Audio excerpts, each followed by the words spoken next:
정원 사업의 뜻이 있는 7명의 친구들이 있었습니다. 지금 하는 일들은 모두가 달랐지만 그들이 각자가 하던 다양한 일들을 그만두고 함께 새로운 사업을 시작할 마음이 있을 정도로 그들에게는 서로 열정이 있었습니다. 주변에는 괜찮은 화원이 없었으므로 그 정원 사업하기에 시장성이 아주 충분했습니다. 열정이 있는 친구들, 시장성, 자본의 문제는 다 해결되었지만 문제는 어떻게 시작하고 이 각자가 어떤 일을 맡을 것인가, 이것이 문제였습니다. 그래서 7명이 마음을 모아서 자리에 같이 앉았습니다. 제프리라는 사람과 루스는 천생 그 리더였습니다. 두 사람이 모든 계획을 조정해야 한다는데 모두가 마음을 같이 했습니다. 제프리에게는 그 지역은 물론이고 런던에도 정원 사업에 관련된 사람들을 많이 알았습니다. 그에게는 사업 전략을 세우는데 유익한 정보를 줄 사람이 있어서 아주 예리한 관점으로 사업적 전략을 세워갔습니다. 그리고 큰 그림을 보고 아주 구체적으로 사업적인 전략을 세워갔습니다. 그런가 하면 다른 사람의 돈은커녕 자기의 돈도 관리하지 못하는 이 토마스라고 하는 사람이 있었습니다. 그는 뭔가를 심고 재배하고 싶어서 안달이 난 사람이었습니다. 특히 그에게는 화초를 키우는 그런 취미가 있었고 그런 재능이 있었습니다. 그에게 그 일을 맡기고자 뜻을 같이 했을 때 모든 팀원들이 매우 흡족해 했습니다. 어릴 때부터 원예의 조예가 깊었던 레베카라는 친구는 정원수를 키우는데 아주 열정이 있었습니다.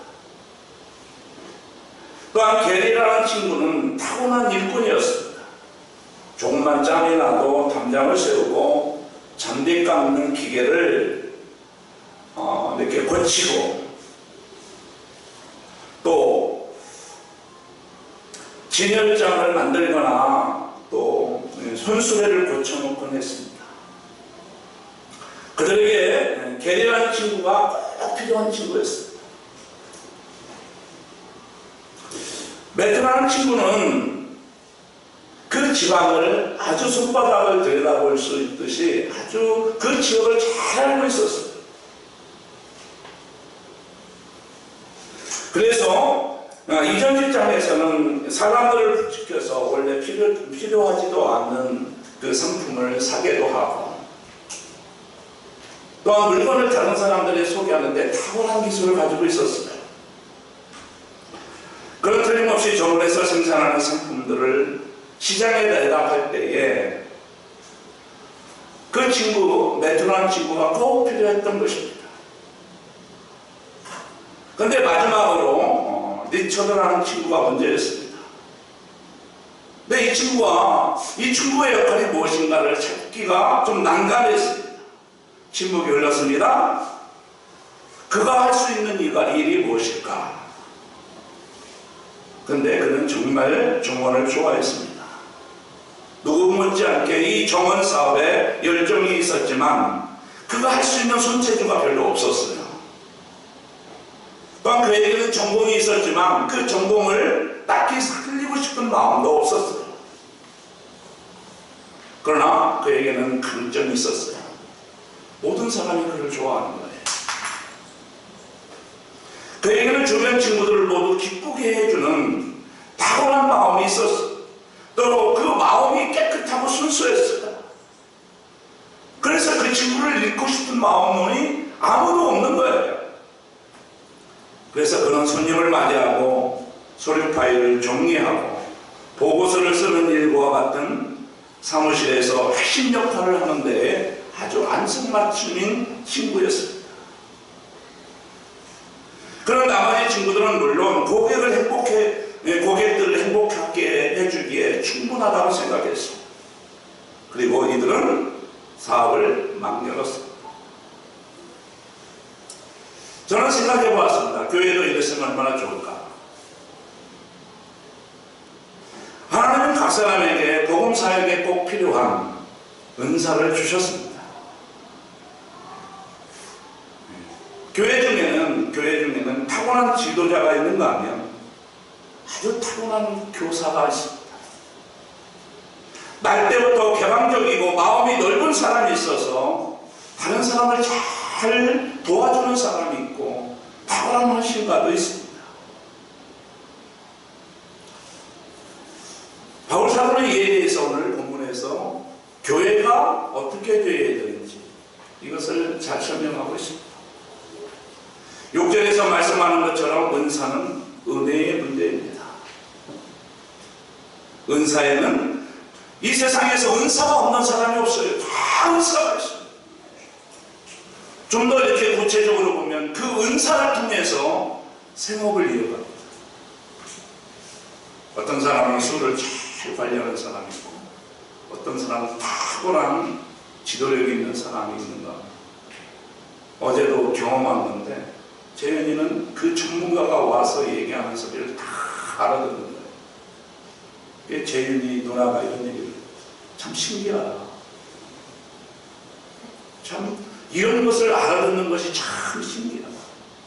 근데 재현이에게는 아주 탁월한 게 많습니다. 컴퓨터도 잘하고 사진도 잘 찍고 음향기기나 기계에 대해서 강하죠. 프로그램에 강하죠. 나는 재현이를 하나님께서 쓰실 줄 확실합니다. 하나님께서 그 은사에 기름 부으심이 있다면 탁월한 하나님의 리더로 쓰임받을 줄로 믿습니다. 그런데 놀라운 것은 그 은사의 기름 부음을 받아야 됩니다. 그 은사의 기름 부으심이 있어야 돼요. 하나님의 전적인 은혜가 필요해요. 다윗과 같이 하나님의 성령이 그 한 사람의 삶을 장악하면 그의 신분이 뭐예요? 목동이잖아요. 아주 비천해요. 자신은 물론 그 누구도 상상하지 못했던 새로운 은사가 드러나게 만드십니다. 가령 다윗스레에 들려진 작은 물맷돌은 얼마나 보잘것없는 것입니까? 얼마나 보잘것없는 기술입니까? 그런데 거기에 기름 부으심이 있으니까 하나님께서 그 은사를 어떻게 쓰셔요? 골리앗을 넘겨뜨리는 데 쓰셔요. 이게 신앙생활이에요. 하나님이 없이 이 탁월한 컴퓨터를 다스리는 그 기술이 하나님의 전적인 은사가 주어질 때에 우리가 상상도 못하는 영향력을 발휘합니다. 하나님의 그의 삶을 장악했을 때에 다윗이 정말 우리가 하나님이 요셉의 삶을 장악했을 때 하나님이 모세의 삶을 장악했을 때 하나님이 다윗의 삶을 장악했을 때에 그들은 탁월한 세상의 리더가 되었고 세상을 변화시킬 수 있었던 것입니다. 저는 우리 청년들에게 그런 사람이 되기를 축복합니다. 하나님이 그걸 장악해야 돼요. 하나님이 그 사업을 장악하셔야 돼요. 성도들은 다 주신 다양한 은사를 귀하게 여기는 것이 아주 중요합니다. 하나님께서 내게 주신 은사를 참 중요하게 여겨야 되고 교회도 하나님이 주신 각 사람에게 주신 은사들이 있어요. 성도들은 자신에게 주어진 은사를 자기가 생업에만 사용하는 것이 아니라 그 은사가 하나님의 교회를 세우는 데 쓰여질 때 가장 복되다고 말씀하고 계시는 것입니다. 각자에게 주신 은사를 이런 모를 나를 주님께 내어드리듯이 주님께서 사용하시도록 그분이 마음대로 쓰시도록 그 은사를 내어드리는 거죠. 이것이 중요해요. 그래서 로마서 12장 1절 말씀이 아주 중요한 말씀입니다. 이것이 성도들이 살아가며 성도들이 자기에게 주신 은사들을 어떻게 쓸지고 성도들이 자기 자신을 어떻게 하나님 앞에 내어드리는지를 잘 설명해 주고 있어요. 우리 한번 같이 읽겠습니다. 그러므로 형제들아 내가 하나님의 모든 자비하심으로 너희를 권하노니 너희 몸을 하나님이 기뻐하시는 거룩한 산제물로 드리라. 이는 너희가 드릴 영적 예배니라. 하나님은 모든 성도에게 한 사람도 빠짐없이 아주 그 사람만이 가지고 있는 탁월한 은사를 주셨어요. 그래서 신앙생활은 뭐예요? 그 은사를 은혜로 하나님 앞에 내어드리는 것이 참 중요해요. 하나님은 우리를 구원하시고 신앙생활을 아주 기쁘게 하시도록 은혜를 베풀어 주셨어요. 그래서 하나님이 주신 은혜로 말미암아 기쁨으로 신앙생활을 해나가기를 원하셔요.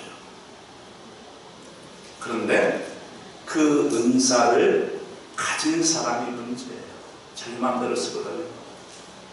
주신 자 마음대로 쓰시는 게 아니라 자기 건 줄 알고 자기 마음대로 쓰거든요. 그러니까 신앙생활에 뭐가 없어요? 기쁨이 없는 거예요. 그래서 어떻게 우리가 주 안에서 더불어 사는 그 신앙생활을 기쁘게 할 수 있을까? 더불어 사는 신앙생활은 참으로 지혜가 필요합니다. 마지막 강이라는 책이 있습니다.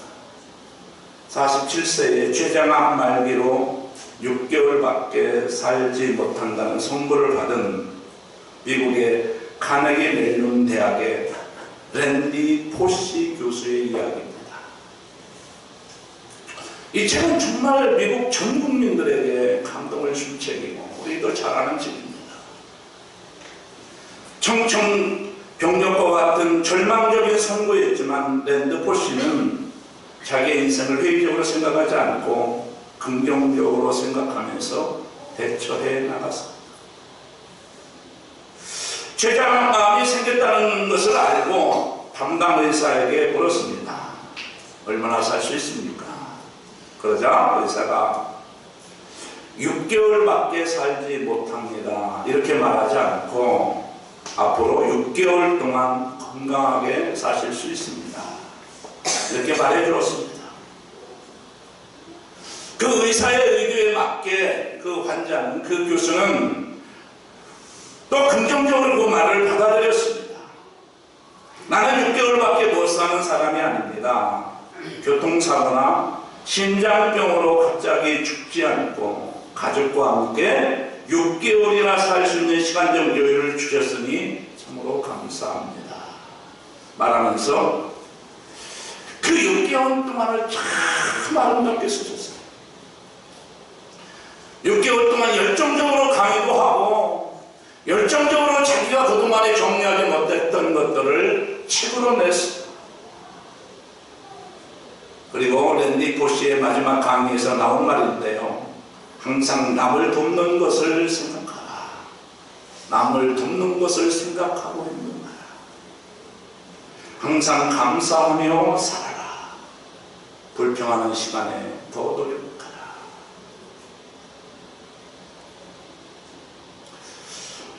인생을 가장 지혜로운 생각으로 마감한 사람의 감동시킨 지혜로운 모습이기도 합니다. 항상 남을 돕는 것을 생각하고 행동하라. 남을 돕는 것도 참 행복한데요.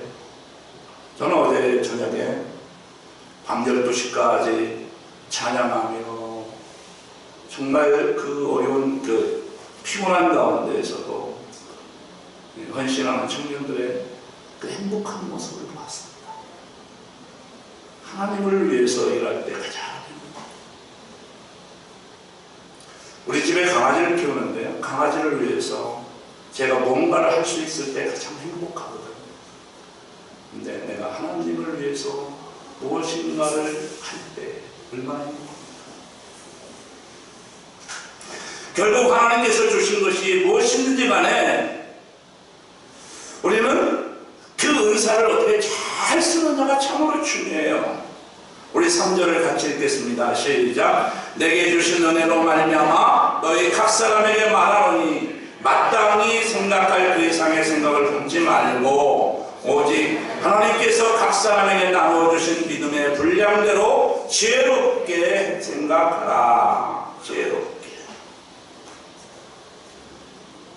사려 깊은 생각은 믿음에 기초해야 합니다. 믿음이 없이는 사려 깊은 생각을 하기 어려워요. 바울은 말합니다. 여기에 믿음은 구원과 관계된 믿음이 아니라 하나님을 위해서 일하는 믿음을 말하는 것입니다.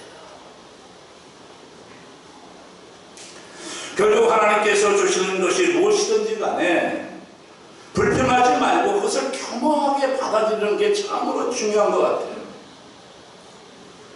다른 사람이 5달란트 가졌는데 내가 1달란트 가졌다고 불평하면 그 1달란트가 기쁨이 되지 못해요. 남들이 5달란트를 가졌든 남들이 3달란트를 가졌든 그것은 그 사람의 몫이고 내게 주신 그 은사 1달란트를 존귀하게 그것을 받아들일 때 큰 역사가 일어나는 것을 우리 일상에서도 쉽게 발견합니다. 예를 들자면 풀빵장수를 할 수밖에 없는 환경, 은사를 가진 사람, 그렇죠? 내가 가진 은사가 풀빵장수를 풀빵을 굽는 기술밖에 없어요. 근데 놀랍잖아요. 거기에서 그 어머니의 손길에서 대통령이 나와요. 학자가 나와요.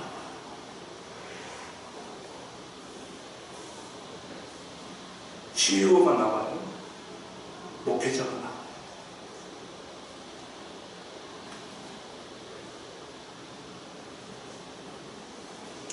우리 신문에서 쉽게 발견하잖아요. 대통령 아들인데, 국회의원 아들인데 하는 짓마다 모든 짓만 해요. 마약을 하고 폭력을 해가고 사람들이 기뻐하는 그런 행동을 해서 짓하면서요.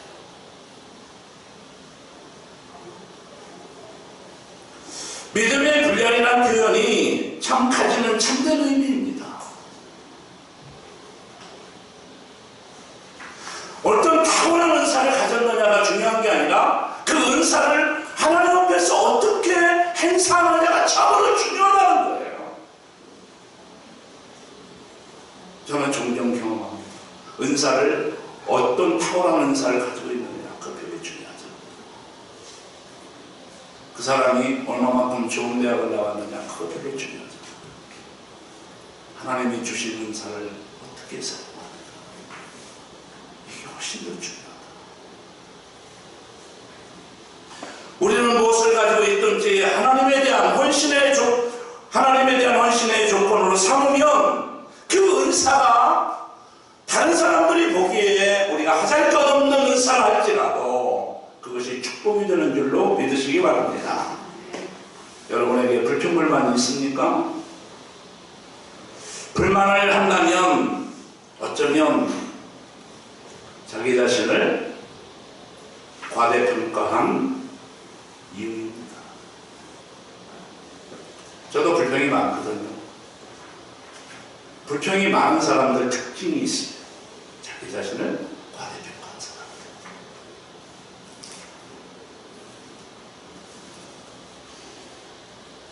우리가 죄인이고 받을 자격이 없는 자인 것을 알고 겸손하게 자제할 때 비로소 분수에 맞는 행동을 하게 됩니다.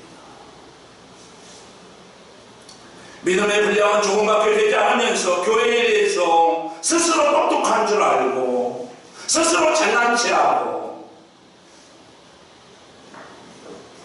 이렇게 착각해서는 결코 언제나 내게 주신 하나님의 은혜로 말미암아 지혜로운 믿음의 생각으로 겸손하게 일할 때에 하나님께서 그 은사를 사용해 주셔서 어떻게 하죠? 하나님이 그 주님의 몸된 교회를 세워나가는 거예요. 두 번째, 더불어 사는 신앙생활은 은사대로 충성하는 것입니다. 헬렌 고긴이라고 하는 사람은 미국의 명성 있는 학교의 기독교 교육학 교수였습니다. 그런 하나님께서 탁월한 외모를 주셨어요. 그런 하나님께서 탁월한 음성을 주셨어요. 그런 하나님께서 탁월한 성품까지 주셨어요. 선박자가 맞아요. 그런데 그에게 한 가지 흠이 있다고 하면 허스키한 목소리였어요. 외모와 전혀 어울리지 않는 목소리였습니다. 그는 젊은 시절에 아주 유명한 오페라 가수였다고 합니다. 그런데 어느 날 목이 붓기 시작하더니 목소리가 나오지 않는 거예요. 그때 그 교수님은 깨달은 것이 이 목소리가 내 것이 아니었구나, 이 사실을 받아들였다는 거예요. 그녀는 창조주 하나님께 겸손해지고 재능과 은사를 주신 분이 바로 하나님이시라는 사실을 깨닫게 되었어요. 그리고 그 사실을 받아들이고 그 사실을 받아들일 때 절망하지 않을 수 있잖아요. 절망은 뭐예요? 그 사실을 받아들이지 않는 것을 우리는 절망이라고 얘기하잖아요. 그 사실을 받아들이고 기도하다가 그가 잘할 수 있는 일이 뭐예요? 교수였어요. 교수가 되어서 보람있게 지내다가 은퇴하였어요. 그리스도인들은 뭐예요? 하나님이 주신 은사대로 하나님의 몸된 교회를 위해서 일하다가 또 충성하는 존재가 되는 것이에요. 오늘 바울 사도도 로마서 1장부터 11장까지 교리를 말하고 12장에 들어와서 교회를 말하는 거예요. 다시 말해서 11장까지 이야기를 12장을 말하기 위해서 11장까지 말씀하는 거예요. 그러니까 우리가 생각하는 교회와 바울 사도가 생각하는 교회는 참 많이 다르죠. 우리는 교회를 그냥 신앙생활하는 하나의 단지 기관에 불과하지만 바울 사도가 하나님을 통해서 받은 그 비전과 계시는 전혀 달라요. 교회는 바울 사도에게 신적 기관이었어요. 우리 본문 6절을 같이 읽겠습니다. 시작. 우리에게 주신 은혜대로 받은 은사가 각각 다르니 혹 예언이면 믿음의 분수대로.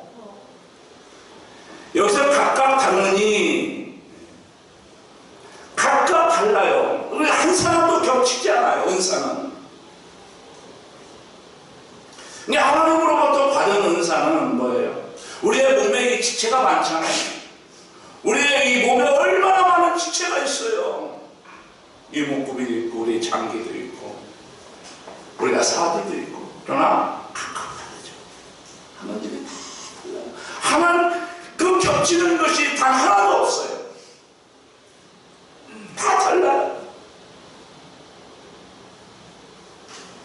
그 은사는 각 사람의 열심에 따라 차이가 나는 것이 아니라 하나님께서 주신 은혜에 따라 각각 다르게 나타나요.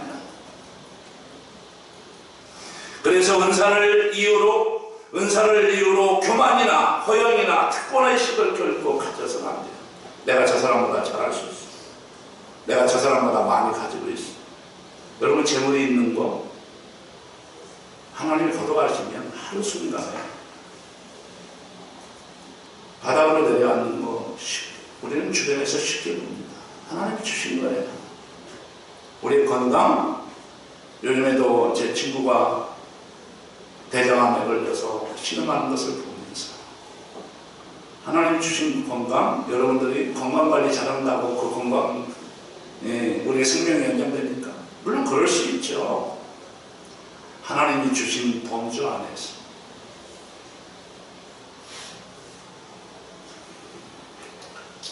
우리는 하나님 앞에서 특권의식을 갖는 것만큼 교만이 없습니다.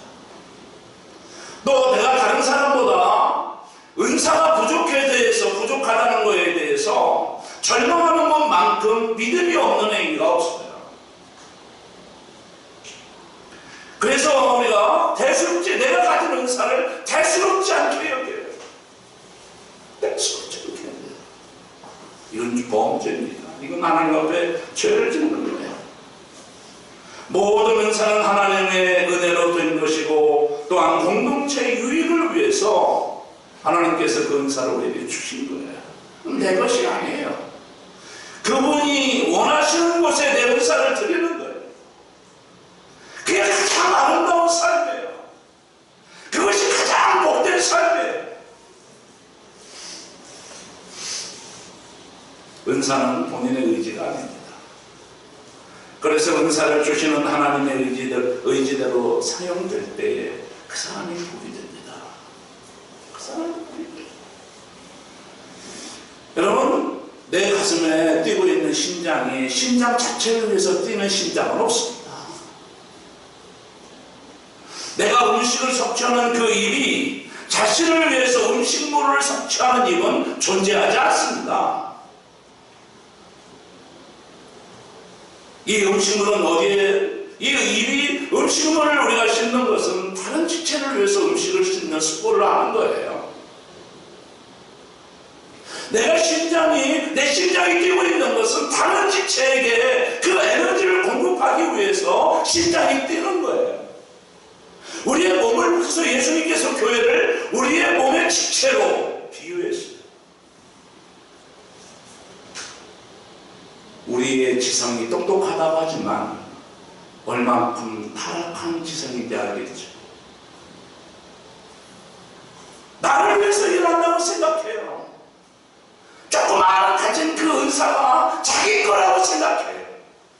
이게 하나님의 것이라고 생각하지 않아요. 이것이 하나님께로부터 온 거라고 생각한다면 참 겸손할 거예요.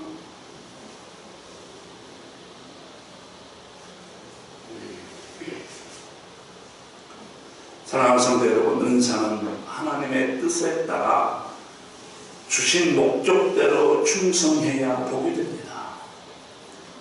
만약 은사를 사용하지 않고 묻어둔다면 그 사람은 책망을 받게 될 것입니다. 우리는 은사에 따라서 하나님께서 다양한 직분을 주셨어요. 어떤 사람은 찬양의 어떤 직분을 주셨고, 찬양단의 직분을 주셨고, 어떤 사람은 정말 우리가 리더의 직분을 주셨잖아요. 장로의 직분, 목회자의 직분, 안수 집사의 직분, 우리 집사의 직분, 교사의 직분을 가장 다양한 직분을 우리에게 주셨어요. 왜 하나님께서 그 다양한 직분을 주셨어요? 직분을 받아 일하라고 우리 하나님께서 우리에게 주신 거예요. 각자가 처한 상황이 달라도 하나님께서 주신 은사대로 충성하시기를 주의 이름으로 축원합니다. 미국의 스탠포드 대학생이 아르바이트를 구하는 중에 광고를 보고 찾아갔어요. 사장님, 내가 열심히 일할 테니까 나를 써주세요. 그러니까 그 사장님이 얘기를 해요. 당신이 타자를 잘 칠 수 있으면 내가 당신을 고용하겠어. 그 학생은 일주일만 시간을 달라고 해요. 일주일만. 그래서 그 사장님이 왜 그런가 호기심이 있어서 일주일 동안 시간을 주었어요. 그리고 일주일 후에 왔어요. 그래서 그동안 뭐 하였는가, 무엇을 하였는가 묻자 학생은 일주일 동안 죽어라고 타자 연습을 하였습니다. 그 사장은 의의가 없지만 그 열정에 감탄하고 채용했습니다. 그 학생이 미국 31대 미국 대통령이 됩니다. 그 사람 허버트 후보라고 하는 대통령인데 후보댐이라고 미국에 있거든요. 그 대통령의 이름을 따서 그 댐의 이름을 명명하였다고 합니다. 후보는 학생 시절부터 주어진 기회를 잘 사용했습니다. 저는 말씀을 준비하면서 참 주어진 기회를 사용하는 게 참 중요합니다. 청년 때는요, 청년 때의 기회가 있잖아요. 언어를 배울 때도 언어 배울 때가 있잖아요. 대학생 때에 그 대학생 때의 그 기회가 있잖아요. 신앙생활도 마찬가지예요. 신앙생활 열려진 게 우리가 헌신의 때인 것 같지만 때가 있어요. 때가 있어요. 그래서 그 은혜로 말미암아 그 교회를 붙잡고 우리가 잘 쓰임받는 게 얼마나 큰 복인지 몰라요. 어제도 어떤 청년하고 얘기하면서 그런 얘기했어요. 네가 잘 될 것 같다. 네가 꼭 성공할 것 같다. 그 예측이 빗나가지 않습니다. 그래서 옛말에 될성 부른 나무는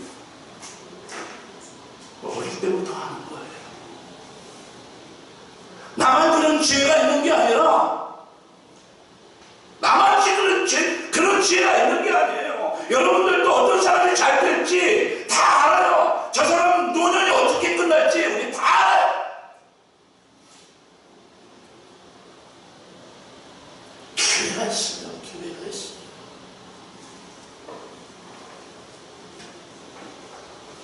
그래서 신앙생활은 타이밍이에요.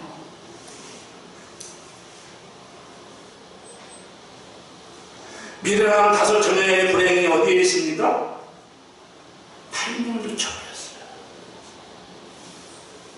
열심의 문제가 아니고 근면의 문제가 아니에요. 그 타이밍을 놓쳐버렸단 말이에요. 지금 이런 다섯 처녀와 정말 우리가 미래랑 다섯 처녀의 그 차이 아주 2%의 차이밖에 안 돼요. 어떤 사람은 타이밍을 소중하게 여기는 사람이 있는 거 아니야? 어떤 사람은 타이밍을 소중하게 여기지 않는 사람이 있을 뿐이에요.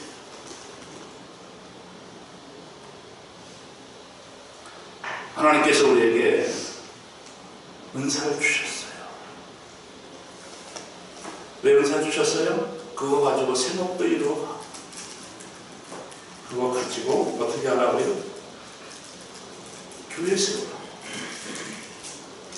어제 우리 교회에 와서 봉사해준 분이 어떤 분이 이웃교회 집사님이시에요. 근데 그분의 도움을 제가 많이 받는데 우리 청년들 봤을 거예요. 이웃교회 집사장님 어제 서울신학대학교에서 10시에 예배팀 9시에 그 시간이 끝났어요. 근데 집사님 우리가 주일날 예배를 드려야 되는데 어떡하지? 그러면 제가 집사님 목사님 10시라도 가도 되겠습니까? 아, 내가 기다릴게. 근데 허투루 하지 않아요. 2시간을 여기서 섬겨주는데 저는 한 10분만 요청을 한 거예요. 2시간. 여기 청년들 다 왔을 거예요. 이웃교회 목사, 이웃교회 집사예요. 너무 감동이 되는. 우리 교회 집사 아니에요.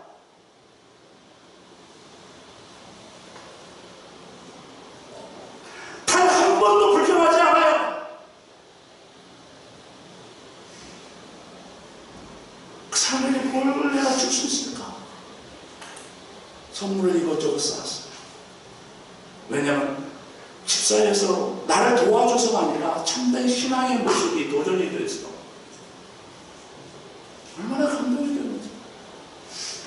은사는 뭐예요? 교회를 세우라. 갑질하라고 하는 게 아니에요. 돈 버는 수단으로만 쓰라는 게 아니에요. 교회를 세우라.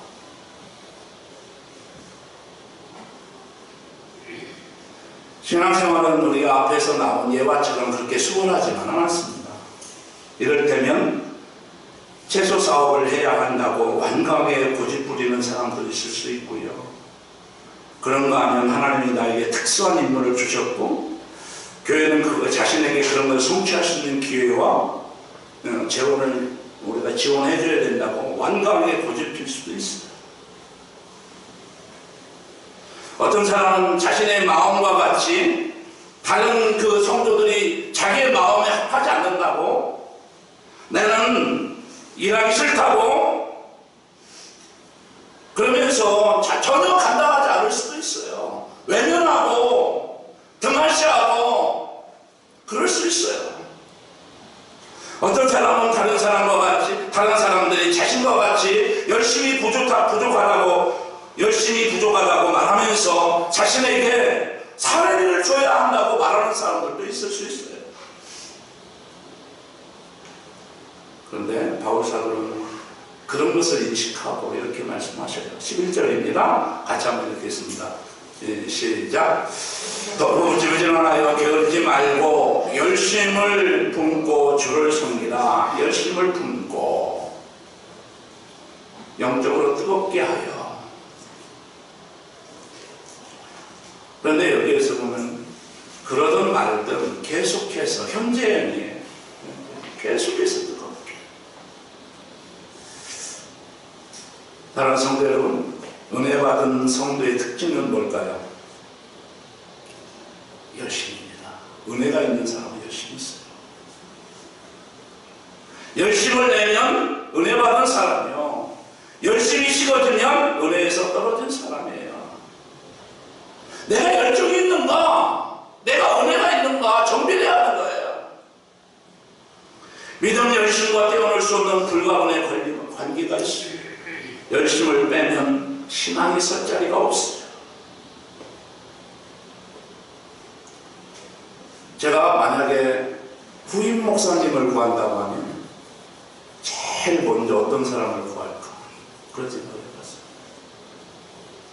제일 먼저 큰 덕이 뭐냐면 열심히 있는 사람. 잘 못해도 괜찮아요. 열정이 있는 사람이 이루어요. 하나님께서 이렇게 아무리 건물이 좋은 교회라고 할지라도 죽어버린 교회는 건물이 필요가 없어요. 아무리 피가 끓는 청년이라 할지라도 열정이 없으면 아무리 쓰임받을 수가 없어요. 저는 대기업에서 사람을 쓸 때 왜 저런 사람 쓸까? 왜 경력이 많은 사람들을 쳐내고 그 사람들을 쳐내고 왜 신입사원들을 뽑을까? 그런 것을 고민한 적이 있어요. 아, 재정 때문에 그럴까? 그게 아니더라고요. 열정 때문에. 하나님 쓰시는 사람, 은혜가 있는 사람이에요. 열정이 있는 사람, 은혜가 있는 사람이에요. 여러분, 타다 남은 연탄 있잖아요. 지금 연탄 쓰는 사람이 별로 없지만 타다 남은 연탄은 버릴 수밖에 없어요. 그죠? 다시 사용할 수가 없어요. 열심이 없는 신앙은 타다 마른 연탄재와 같은 존재입니다. 쓰임받을 수가 없어요. 그래서 성령으로 섬기는 섬김은 참으로 아름답습니다. 어제도 저는 전도하라고 말하지 않았어요. 근데 몇몇 분들이 나오셔서 전도를 해요. 인위적으로 불평불만하면서 왜 다른 사람 맞는 거야? 전도팀 뭐 하는 거야? 말하지 않아요. 성령으로 섬기는 하시는 참으로 아름답습니다. 성령으로 뜨거워진 열심은 결코 식지 않습니다. 하나님이 주신 은혜로 말미암아 열심을 내서 하나님의 교회를 섬기는 복된 인생이 되기를 주의 이름으로 축원합니다. 이제 말씀을 마치려고 합니다. 성도는 말씀 가는 곳까지 충성하게 가야 하고 말씀이 멈추는 곳에 멈춰야 합니다. 마음에 품은 생각부터 하나님께 복종하고 있어야 합니다. 마음에 품은 생각이 하나님의 주권에 무릎을 꿇어야 합니다. 하나님 백성답게 행동할 수 있어야 합니다. 여러분, 교회에는 직분이 있어요. 그 그 직분은 타월에서 주는 게 아니고 하나님께서 각 사람에게 벌므로 나눠주시는 거예요. 하나님께서는 교회가 터를 놓는 기간에 사도와 선지자와 복음 전도자의 직분을 나눠주셨어요. 그 터에 자라가는 보편 교회에는 목사와 장로와 집사의 직분을 나누어 주셨어요. 직분 없는 교회가 있어요. 우리 연수동에도 직분 없는 교회가 있어요. 직분 없는 교회가 더 평등해 보일지라도 하나님을 따른 제도는 아닙니다.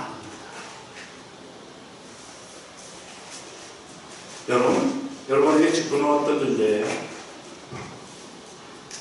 특히 함정직은요, 자기가 때려야 때릴 수도 없어요. 이 박사학위라는 것도 함정직이고요.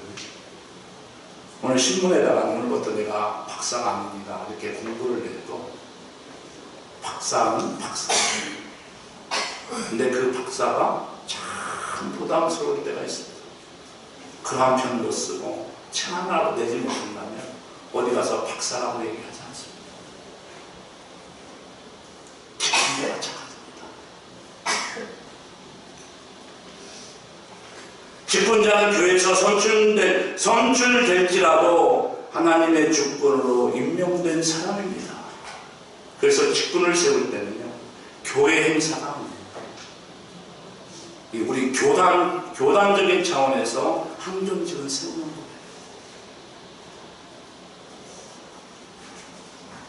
우리 이 목민교회 작은 공동체의 행사가 아니라고요.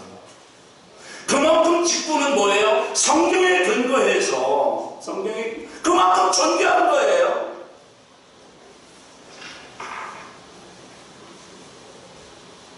그러니 합당한 절차로 직분을 맡은 사람에게는 직분에 따른 권위가 있어야 되고 직분에 따른 권한도 있어야 하죠. 교회는 그 권위와 권한을 무시하지 않고 인정합니다. 그래서 교회는 뭐예요? 당회가 있으면요, 당회가 참 최고의 권위기관이에요.